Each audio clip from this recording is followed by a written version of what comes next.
अगर आपको पीटीई के ड्रैग एंड ड्रॉप वाले पार्ट में प्रॉब्लम आती है तो ये वीडियो एंड तक ज़रूर देखना। इस वीडियो के अंदर हम एक एप यूनि का मोस्ट इंपॉर्टेंट क्वेश्चन सॉल्व करेंगे जो कि है फैमिली कमिटमेंट का। तो यहाँ पर आपको स्क्रीन पर क्वेश्चन दिख रहा होगा। अब हम इसकी स्टेटमेंट रीड करेंगे कि क्या कहता है ये। द ओल्डर यू गेट, मतलब जैसे जैसे आप क्या होते हो, बड़े होते हो, the more your dash increase, तो आपकी डैश इंक्रीज हो जाती है। अब ऑप्शन देखेंगे क्या है। रिलैक्सिंग, अब बड़े होने से हम रिलैक्स तो नहीं होते हैं। लीविंग मतलब क्या होता है, छोड़ देना। पोजेशंस होता है चीज़ें कि आपके पास क्या क्या है, क्या क्या पोजेस करते हो। अगला क्या है, रिस्पॉन्सिबिलिटीज़ यानी जिम्मेवारियाँ। अब अगर हम बड़े होते हैं तो हमारी क्या इंक्रीज होती है, रिस्पॉन्सिबिलिटीज़ इंक्रीज होती है। तो करेक्ट आंसर क्या होगा, responsibilities. Next, your commitment to your family and work grows, तो जो आपकी कमिटमेंट है अपनी फैमिली के लिए भी आपको कुछ काम करना है, आप अपना वर्क कर रहे हैं, जॉब कर रहे हैं, तो वो भी कमिटमेंट आपकी ग्रो हो जाता है कि अब आपको उसको भी थोड़ा बढ़ाना है। Dash you with less time for playing, तो उसकी वजह से आपके पास प्ले के लिए, खेलने के लिए क्या होता है, कम टाइम बचता है। अब उससे रिलेटेड वर्ड देखो क्या है, relaxing with less time. Relaxing you तो नहीं आएगा क्योंकि हमारे पास टाइम बचने की बात हो रही है कि हमारे पास बहुत कम टाइम बचता है खेलने के लिए। तो क्या सेंस जाएगी, छोड़ना। कि हमारे पास लीव मतलब कि ये सब करके मेरे पास जो टाइम बचता है, जो टाइम छूटता है, वो कौन सा, बहुत कम है। तो करेक्ट आंसर क्या आएगा, लीविंग यू। क्योंकि देखो यहाँ पर पोजीशन नहीं आ सकता, चीज़ें।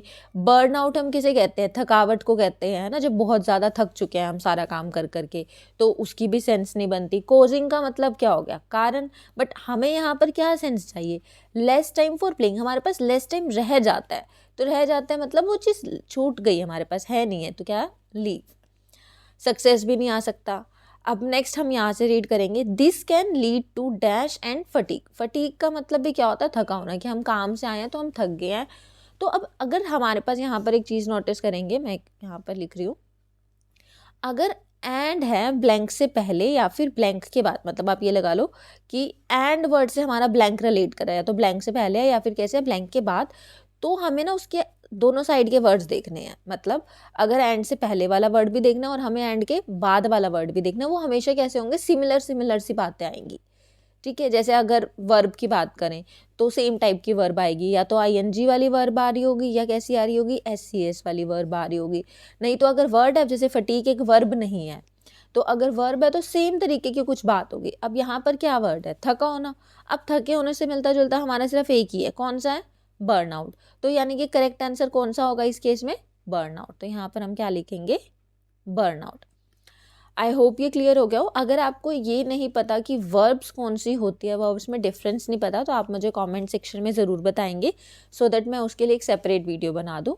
तो एक बार मैं आपको इसका फाइनल आंसर दिखा देती हूँ कि फर्स्ट का आंसर क्या आया। जैसे हम बड़े होते हैं तो हमारी क्या इंक्रीज होती है, रिस्पॉन्सिबिलिटीज़, उस वजह से हमारे पास कम टाइम रह जाता है। तो सेकेंड का लीविंग। और बर्नआउट का मतलब भी थका होना होता है, फटीक का मतलब भी थका होना, तो इनका क्या रहेगा, पेयर रहेगा।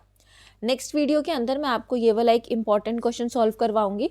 तो तब तक के लिए आप इसको ट्राई कर सकते हैं, मुझे कमेंट में अपने आंसर ज़रूर बताएंगे। और अगर आपको और भी किसी पार्ट में प्रॉब्लम है तो आप वो भी मुझे बता सकते हैं, so that I can make a separate video on that.